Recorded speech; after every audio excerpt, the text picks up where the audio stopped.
Alright, today I'm reacting to Selling England by the Pound by Genesis. This came out in 1973. It's 53 minutes here. Never heard anything from Genesis. As always, we're going into this. No research. We're going in blind. Yeah, this was a Patreon request. Go join the Patreon down below. It's $4 a month. You get uncut reactions, and you get priority requests as well. Alright, first track is Dancing with the Moonlight, or Moonlit Knight. Can you tell me where my country lies? Said the uniform to his true love's eyes. Theatrical. It's not paper late, cried a voice in the crowd.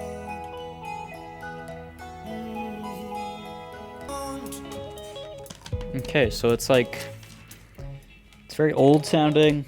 It's kind of got this like prog rock kind of flair to it as well. I'm gonna try and write paper notes for once. Let's see how this goes.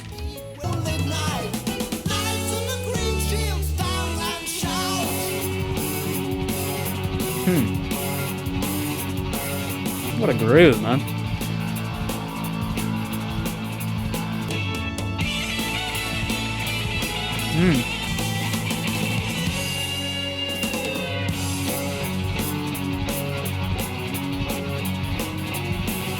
It's crazy. There's a fat old lady outside the saloon. What the heck? What is that instrument? This track is just all over the place, man.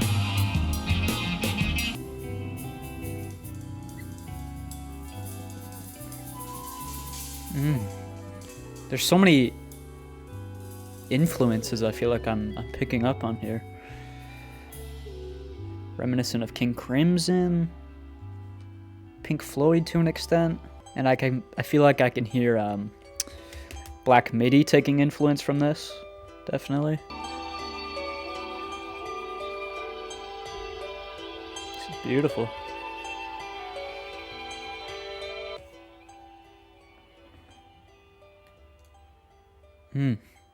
Crazy, crazy song. An 8-minute just prog.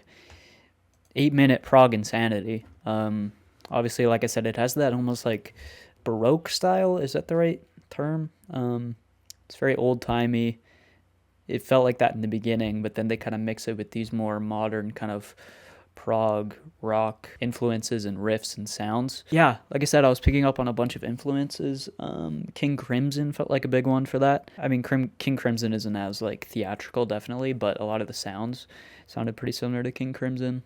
Pink Floyd, obviously.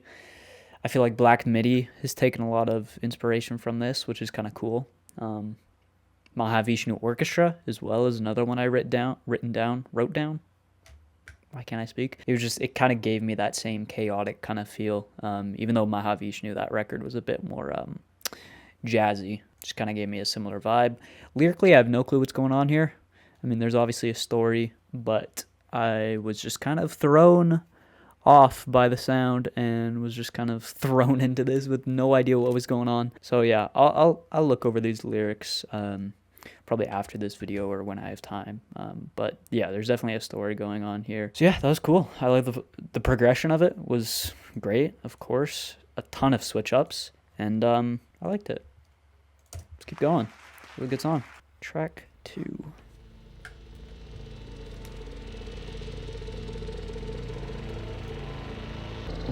Oh, It's 1 o'clock and time for lunch. it's time for lunch. When the sun beats down and I lie on the bench, I can always hear them talk. Very worldly again.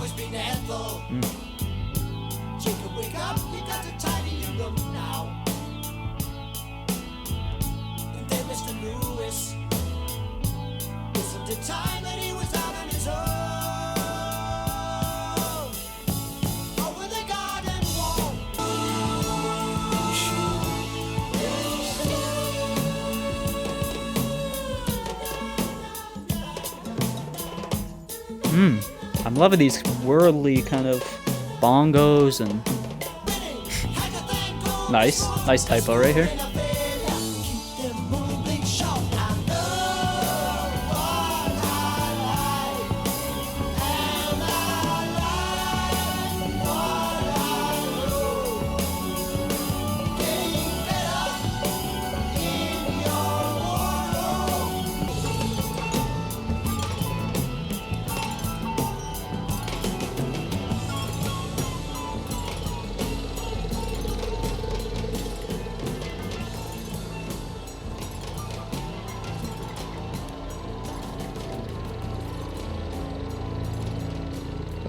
That bass?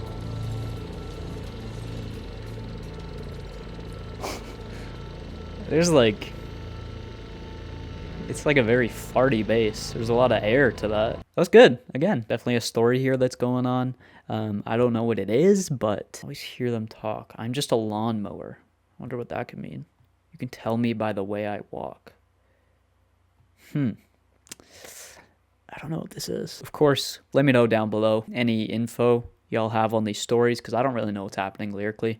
That one was a little bit underwhelming in terms of the instrumental, definitely. A little bit less hard-hitting and a little bit less progression to it. So yeah, I didn't like it as much as the first one, but still pretty solid. There was a couple mixing things that I had some problems with too, like especially on the chorus.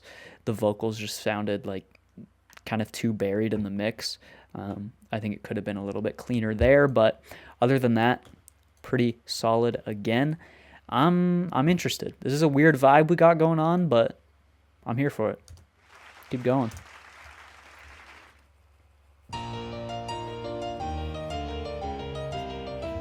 It's so theatrical. Ooh.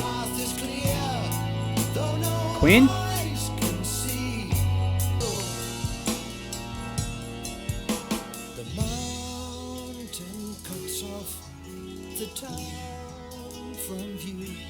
Cool phaser on that. Cool flow to this track. Really subverts your expectations with this one.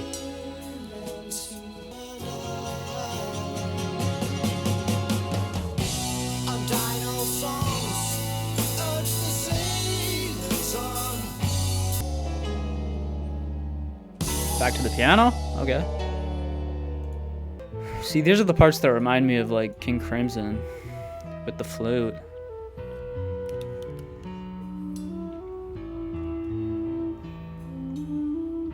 Doesn't feel derivative though. It definitely has their own flair to it. This track's doing a lot better with the progression, definitely.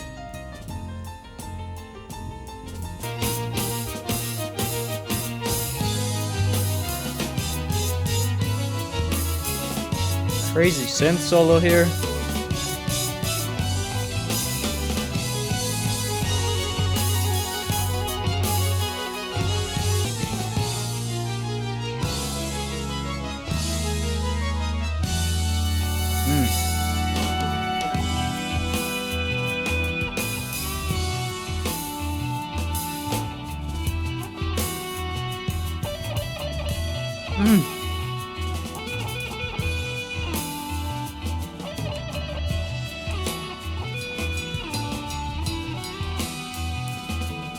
Hear that bass line just grooving? And the solo.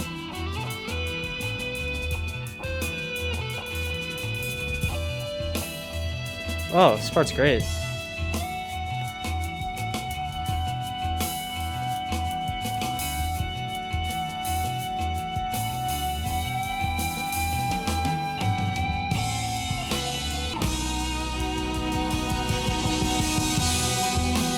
Oh my.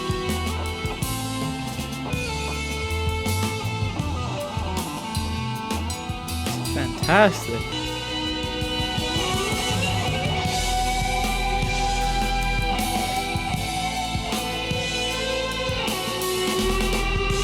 The mix, man.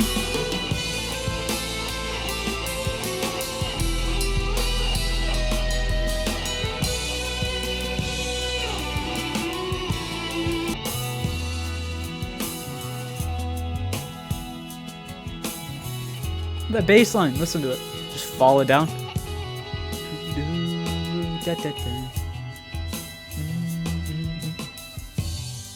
Oh.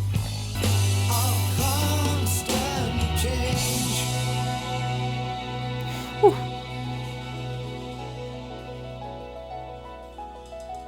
Back to the piano.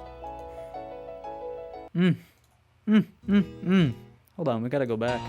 Fantastic track. Holy crap. That's the best one so far. Love the progression. Love all the different sections. That just felt like there's classical parts to it with the piano and then some very like Pink Floyd-y parts with it. That synth solo, which I felt was a little bit messy. but it wasn't the worst thing ever. The guitar solo was fantastic, pairing that up with that groovy bass line, and then just those shots of sound that come in and shots of color. It felt like, was it in like a minor key at one point here? Yeah. So it definitely was in a minor key, kind of brought that kind of darker sound, and then it eventually...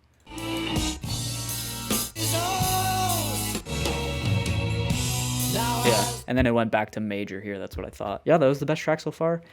Don't really have much to complain about. I mean, it's not a 10 for me, but it's pretty close. It's pretty close.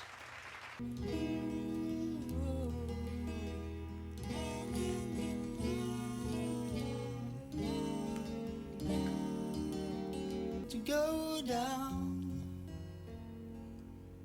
and you'd be the one who was laughing. For that driving acoustic. And then the lady would say that she had enough, wandering around on her own. Cool harmonies too. Because you never said Good harmony. Goodbye. And you'd be the one who was laughing and giving me something I don't need.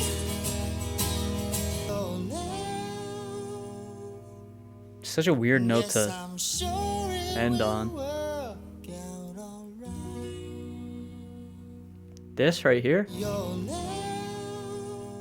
and then they resolve it. Yes, I'm sure it will work out all right. Actually, that's such a weird chord change, but it's really cool. Yeah, that was a weaker track in my opinion. I think the choruses with the driving kind of acoustic guitar were great. Loved the energy to that part, but I think it lost that momentum definitely on the verses, where it got a little bit more stripped back. And obviously it's not meant to be like a high energy track or anything, but I think they could have filled out those verses a little bit more instrumentally. Okay, so someone left them here, maybe a heartbreak song. I don't know. There's probably more to it, but that's what it seems like on the surface at least. I'd say it's like the second weakest so far. I mean, it's still pretty good, but just lost momentum a little bit in those verses. All right, let's keep going. Put that marching band in the back.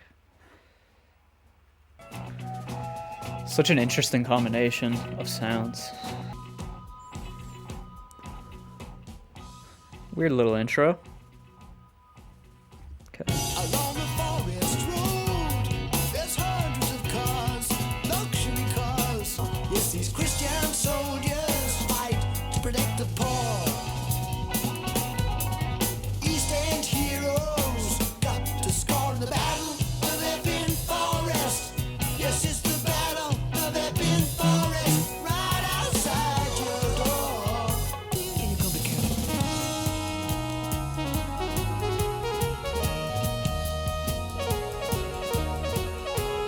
Weird like sax synth combo. Kind of sounds like both. This drum beat's kind of hard to get a grasp on. Very chaotic. Do my double show quick. Sit me clip fresh out the nick. I'll break in the legs of the master that got me flamed. Goofy freaking vocals. To save my steeple, I visited people, for this I had gone when I met little John. I'm not loving this. Epping Forest, right outside your door. Lobbing Bob the knob across the Gorba. With his kiss Bob the knob. Bob seems under stress. It's just too choppy. The transitions are not smooth at all.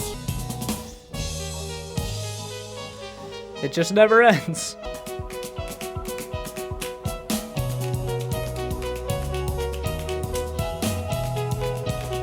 This one's just completely... It's just fallen flat on its face for me.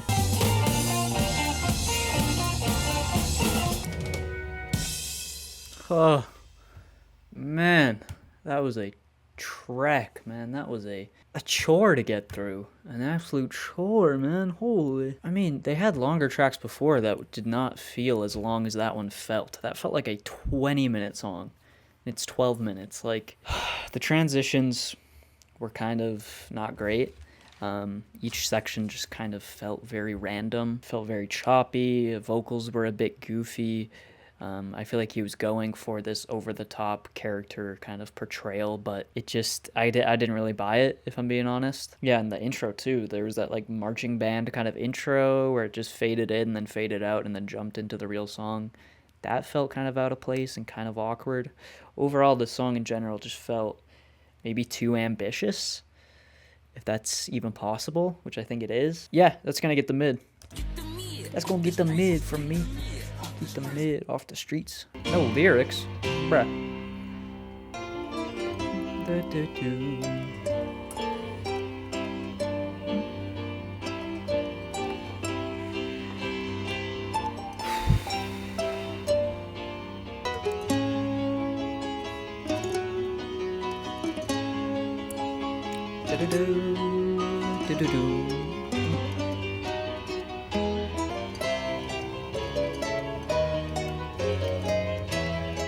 You got the bass, upright bass. Love that part.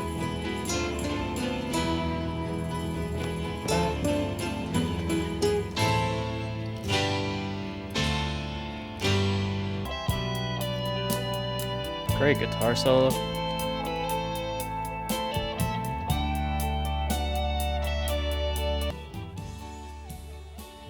Okay, that was alright, I guess. Wouldn't really see myself coming back to it, but cool little instrumental interlude, I guess. Does it need to be 4 minutes? Probably not, but good for what it is. Better than the last track, definitely. I feel like this album is losing me a little bit. We'll see, though. Beautiful. Oh.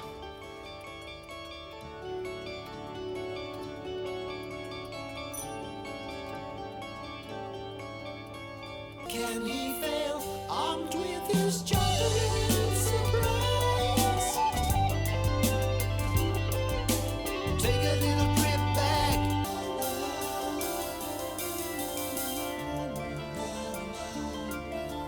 Love that vocal mixing.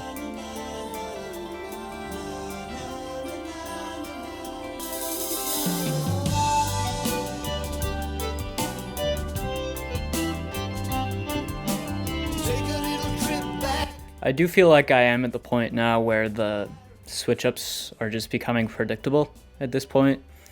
I feel like I fully understand what's gonna happen next. Like it's kind of getting old a little bit. Okay, that's a switch-up I didn't expect.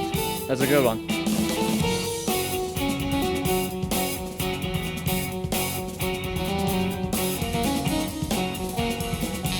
Very jagged melody here.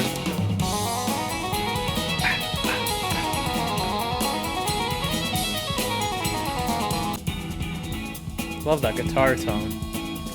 So good.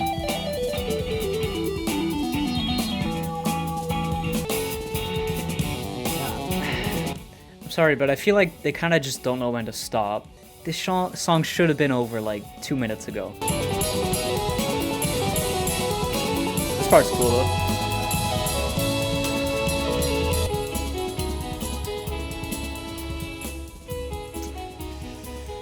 Oh, it's another track where I'm just happy it's over. It felt like a chore to get through. Again, I'd say it's still a relatively positive experience with that track, but one of the weaker ones in my opinion.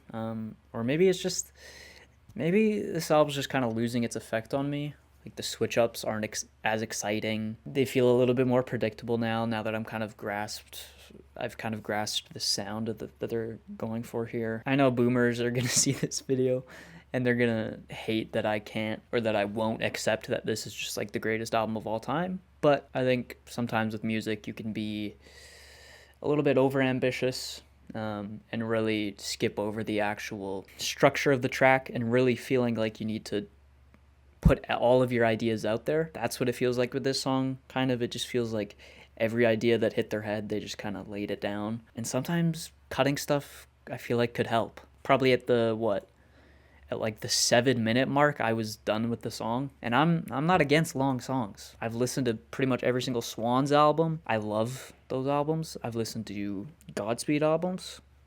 Love those long songs. But these just feel a little bit too disjointed, in my opinion. I think I'm going to give that the mid. That's another... Is that 2 mids in a row? No. There was a mid 2 tracks before this. Just ideas with a lot of what feels like thought to it. And I'm probably going to get flamed for saying that, but that's just how I'm feeling right now. The hype and the excitement's kind of wearing off as I get into this. I was loving it at the beginning. Yeah, it's kind of... I feel like it's just kind of getting old. So yeah, we're going to continue this. We're going to finish it off with the last track. I think it's a short one. Let's see. 2 minutes. Okay. Wait, hold on. I feel like that was... What was that transition? See, it's little decisions like that. Why would you fade that out and then just jump into the next song if it's just going to be the same thing? Maybe it's something with the technology back then, but why not just transition that perfectly? That would just make it feel like such a much more cohesive and, yeah, just cohesive experience.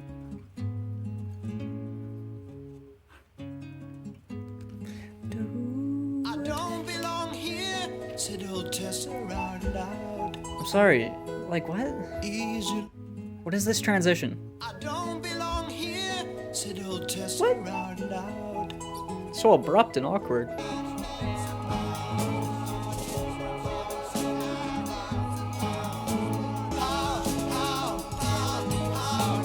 It's a good groove.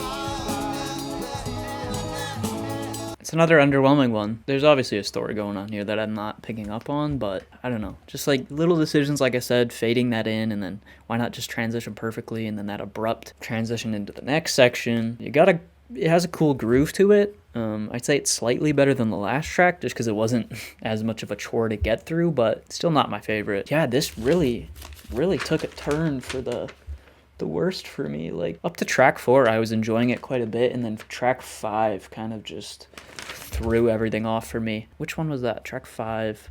That was the 11-minute track that felt like it's such a chore to get through. And that was the one that just felt kind of random and abrupt transitions. That last track, we'll give it the good rating just to finish it off. Decent ending. This was a weird reaction. I feel like this track again really shook everything up. Yeah, that's going to do it. Of course, this is just based off of first reaction.